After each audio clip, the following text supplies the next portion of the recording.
kasih atas kesempatan yang diberikan. Sebelumnya, perkenalkan nama saya Agnes Eunika Sangian dengan NIM 191011030001. Perkenalkan, saya Valencia Sumaki dengan NIM 191011303029. Perkenalkan, nama saya Rosemary Futbembun dengan NIM 191011030070. Kami dari kelompok 5, jurusan Matematika, Fakultas Matematika dan Ilmu Pengetahuan Alam, Universitas Samratulangi Manado, akan mempresentasikan hasil diskusi kami mengenai mata kuliah analisis regresi yang berjudul Analisis Regresi Linier Berganda untuk mengetahui pengaruh data statistik berat, makanan, dan panjang ikan terhadap harga penjualan ikan cakalang di pasar. Selanjutnya akan dipresentasikan oleh Valencia Sumaki. Analisis regresi. Analisis regresi adalah teknik statistika yang berguna untuk memeriksa dan memodelkan hubungan di antara variabel-variabel. Sedangkan untuk mengetahui seberapa besar keeratan hubungan dua variabel atau lebih, digunakan analisis korelasi. Pengertian analisis regresi linier adalah analisis yang digunakan untuk mengetahui bagaimana variabel dependen dapat diprediksikan dengan melalui variabel independen. Terdapat dua jenis koefisien pada analisis regresi linier, yaitu 1. Koefisien determinan berganda untuk mengukur besarnya kontribusi seluruh variabel X terhadap naik turunnya variabel Y. Dan yang kedua, koefisien determinan parsial yang digunakan untuk mengukur kontribusi atau variabel X terhadap naik turunnya variabel Y. Jenis persamaan variabel. Yang pertama, variabel dependen atau variabel terikat yang dinotasikan dengan Y. Variabel dependen merupakan variabel yang dipengaruhi variabel lainnya. Variabel dependen pada regresi linier itu adalah respons. Dan yang kedua adalah variabel independen atau variabel bebas, dapat dinotasikan dengan X. Variabel ini merupakan variabel yang tidak dipengaruhi oleh variabel lain. Variabel independen pada regresi linier itu adalah prediktor. Selanjutnya akan dipresentasikan oleh Rosemary Futbembun. Ya, selanjutnya untuk regresi linier dibagi menjadi dua, yaitu regresi linier sederhana. Pengertian regresi linier sederhana adalah analisis persamaan regresi dengan menggambarkan hubungan satu variabel bebas X atau variabel independen dan satu variabel tak bebas atau terikat Y. Model analisis regresi linier sederhana yaitu Y sama dengan beta 0 tambah beta 1 kali XI ditambah epsilon I. Keterangan Y sama dengan peubah tak bebas atau peubah respons, beta 0 sama dengan intercept Y populasi, beta 1 sama dengan koefisien kemiringan populasi, XI sama dengan peubah bebas atau peubah penjelas, dan epsilon I yaitu sisaan atau galat. Dan berikutnya ada regresi linier berganda. Pengertian regresi linier berganda merupakan analisis yang memiliki satu variabel tak bebas Y dengan variabel bebas X lebih dari satu. Tujuannya, yang pertama, analisis regresi berganda banyak digunakan untuk prediksi dan peramalan. Dan kedua, dalam beberapa situasi, analisis regresi berganda dapat digunakan untuk menyimpulkan hubungan kausal antar variabel independen dan variabel dependen. Dan modelnya yaitu Y sama dengan beta 0 tambah beta 1 X1 tambah beta 2 X2 ditambah sampai beta N Xn tambah epsilon. Keterangan Y sama dengan peubah tak bebas atau peubah respons, beta 0 sama dengan dugaan bagi parameter konstanta, beta 1, beta 2, beta N sama dengan nilai koefisien regresi, X1, X2 sampai Xn sama dengan peubah bebas, dan epsilon yaitu galat atau sisa. Pada regresi linier berganda akan dilakukan yang pertama uji T. Langkah-langkah yang perlu dilakukan dalam uji T pada regresi linier yaitu yang pertama menentukan hipotesis. Untuk H0 beta sama dengan 0 atau variabel X tidak berpengaruh signifikan terhadap Y, dan H0 beta tidak sama dengan 0 dan atau variabel X berpengaruh signifikan terhadap Y. Dan kedua, menentukan tingkat signifikansi atau alfa. Tingkat signifikansi yang sering digunakan adalah alfa sama dengan 5% atau alfa sama dengan 0,05. Dan ketiga, menentukan nilai T hitung dengan menggunakan rumus T hitung sama dengan R kali akar N kurang 2 per akar dari 1 kurang R kuadrat. Selanjutnya akan dipresentasikan oleh Agnes Sania. Uji heteroskedastistas. Uji heteroskedastistas dilakukan untuk menguji apakah dalam sebuah model regresi terjadi ketaksamaan varians residual dari satu pengamatan ke pengamatan yang lain tetap. Yang ketiga, uji normalitas. Tujuan dari uji normalitas adalah untuk menguji apakah dalam sebuah model regresi variabel terikat dan variabel bebas atau keduanya mempunyai distribusi normal ataukah tidak. Uji normalitas ini dapat dilakukan dengan melihat grafik normal probability. Yang keempat, metode kuadrat terkecil. Metode ini merupakan salah satu prosedur pendugaan model untuk regresi linear berganda. Konsep dari metode ini adalah menduga koefisien regresi atau beta dengan meminimumkan error. Selanjutnya, uji F bagi hubungan regresi.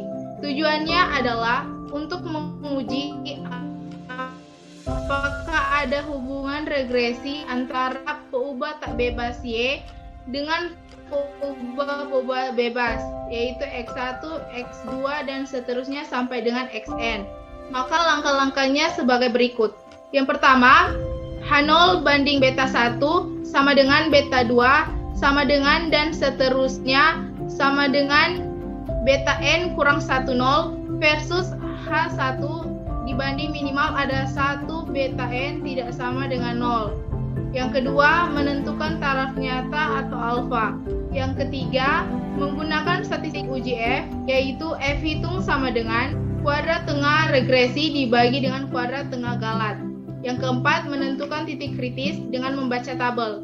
Yang kelima, kesimpulan, yaitu jika F hitung lebih besar dari F alfa n kurang 1 n kurang K, maka tolak H0. Selanjutnya, koefisien determinasi ganda.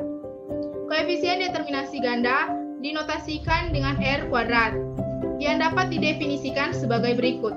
R kuadrat sama dengan jumlah kuadrat galat, jumlah kuadrat regresi dibagi dengan jumlah kuadrat total, sama dengan 1 kurang jumlah kuadrat galat dibagi jumlah kuadrat total. R kuadrat akan bernilai 0 bila semua beta n sama dengan 0. R kuadrat akan bernilai 1 bila semua amatan dari Y berada tepat pada permukaan respon sesuaiannya. Dengan kata lain, YI sama dengan Y topi I. R kuadrat adjektif adalah penyesuaian dari R kuadrat. Nilai R kuadrat adjektif ditentukan dengan rumus R kuadrat adjektif sama dengan 1 kurang jumlah kuadrat galat dibagi N kurang K per jumlah kuadrat total dibagi N kurang 1 sama dengan 1 dikali N kurang 1 dibagi N kurang K dikali dengan jumlah kuadrat galat dibagi dengan jumlah kuadrat total. Keterangannya, N sama dengan jumlah amatan, R kuadrat adjektif hanya akan naik jika nilai N kurang 1 jumlah kuadrat galat turun, dikarenakan N kurang 1 jumlah kuadrat total tetap. Selanjutnya akan dipresentasikan oleh Valencia Sumaki. Hasil dan pembahasan. Terdapat 10 sampel ikan cakalang yang digunakan untuk menjadi bahan penelitian. Dan dari 10 sampel ini terdapat 3 variabel bebas dan 1 variabel terikat. 3 variabel bebas yaitu berat ikan atau X1, makanan ikan atau X2, dan panjang ikan atau X3. Dan 1 variabel terikat yaitu hasil penjualan ikan cakalang di pasar atau Y. Dan datanya adalah sebagai berikut. Bisa dilihat, ini adalah data yang kami masukkan ke dalam aplikasi Minitab, yaitu ada variabel pertama yaitu berat dalam kilogram, lalu makanan dalam gram, panjang dalam sentimeter, dan hasil jual dalam rupiah. Dari ke-10 data tersebut, maka yang akan dilakukan pertama kali yaitu uji normalitas dengan menggunakan aplikasi Minitab. Maka hasilnya adalah seperti yang ditunjukkan di probability plot of residual normal.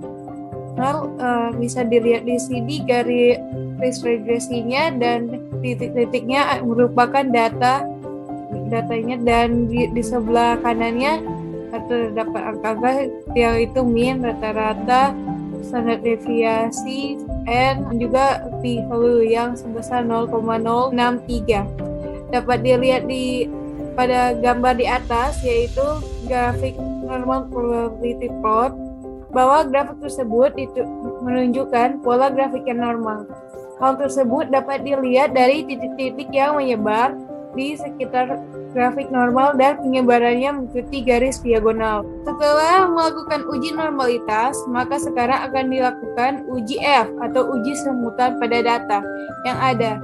Ada dua kemungkinan yang akan terjadi pada saat uji F, yaitu yang pertama, bila p-value lebih kecil dari 0,05, maka H0 ditolak dan H1 diterima.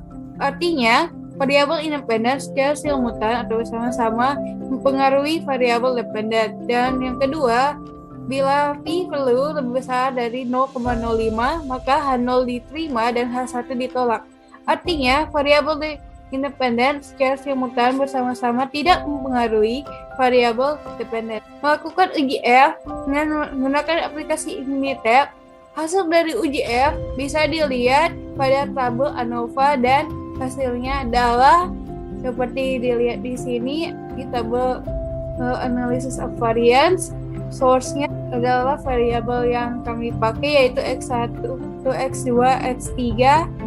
Sedangkan yang di atas regression adalah regresinya, DF adalah derajat bebasnya, adjective SS, adjective MS, F-value, dan P-value.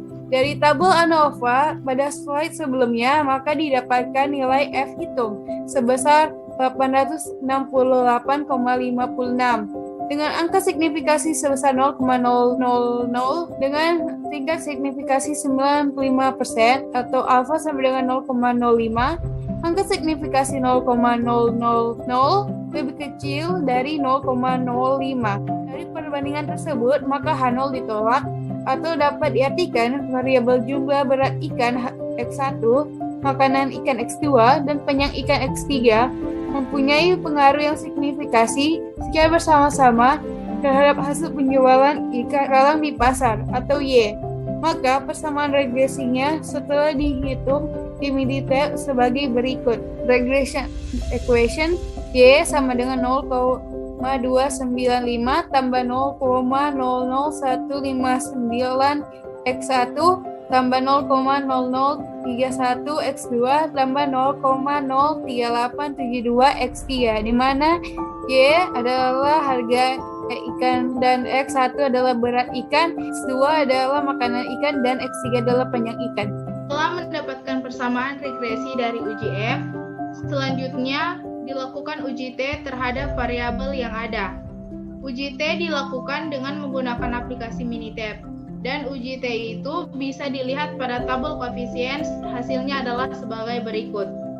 Dari tabel di atas dapat dijelaskan, yaitu yang pertama berat ikan atau X1. Dengan tabel hasil uji T di atas diperoleh untuk X1 nilai T hitungnya adalah 1,02 dengan tingkat signifikansi 0,346.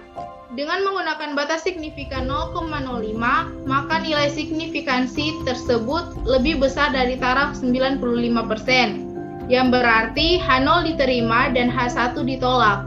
Artinya, jumlah berat ikan tidak mempunyai pengaruh terhadap hasil penjualan ikan cakalang di pasar. Yang kedua adalah makanan ikan atau X2. Dengan tabel koefisien pada hasil uji T menggunakan Minitab di slide sebelumnya, maka hasil pengujian diperoleh untuk X2 nilai T hitungnya adalah 0,25 dengan tingkat signifikansi 0,810. Dengan menggunakan batas signifikan 0,05, maka nilai signifikansi tersebut lebih besar dari taraf 95%, yang berarti H0 diterima dan H1 ditolak. Artinya, jumlah makanan ikan tidak mempunyai pengaruh terhadap hasil penjualan ikan cakalang di pasar. Yang ketiga adalah panjang ikan atau X3.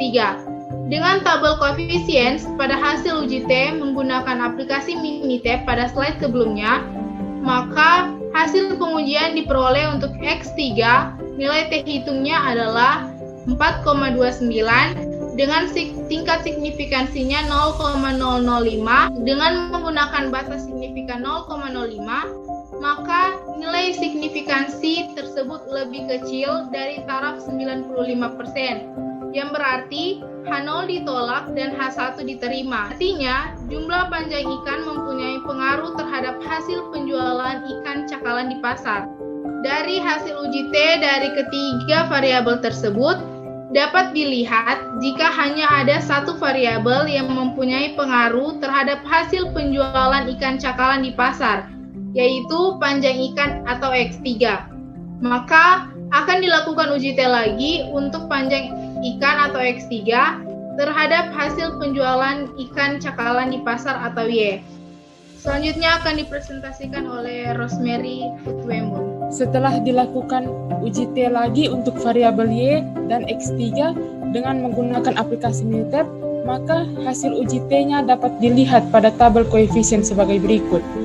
Berdasarkan tabel di atas, maka didapatkan persamaan regresi berganda, yaitu Y sama dengan 0,0848 ditambah 0,048643 X3. Persamaan di atas dapat dijelaskan bahwa jika panjang ikan X3 bertambah 20 cm, maka harga penjualan ikan di pasar akan bertambah sebesar Rp46.643. Setelah melakukan uji T yang kedua kalinya, yang terakhir adalah melakukan uji koefisien determinasi, yaitu panjang ikan atau X3 terhadap hasil penjualan ikan cakalang di pasar atau Y dengan menggunakan aplikasi Minitab. Maka hasilnya adalah sebagai berikut. Nilai koefisien determinasi ganda atau R kuadrat yang dihasilkan adalah 0,9971 dan nilai R kuadrat adjektif adalah 99,67%. Dilihat dari tabel di atas dapat dikatakan bahwa 99,67% keragaman dari hasil penjualan ikan cakalang di pasar dapat dijelaskan oleh Y sama dengan 0,0848 ditambah 0,048643 X3. Terima kasih, demikianlah hasil presentasi kami kelompok 5 mengenai analisis regresi linier dengan judul Analisis Regresi Linier Berganda untuk mengetahui pengaruh data statistik berat, makanan, dan panjang ikan terhadap harga penjualan ikan cakalang di pasar.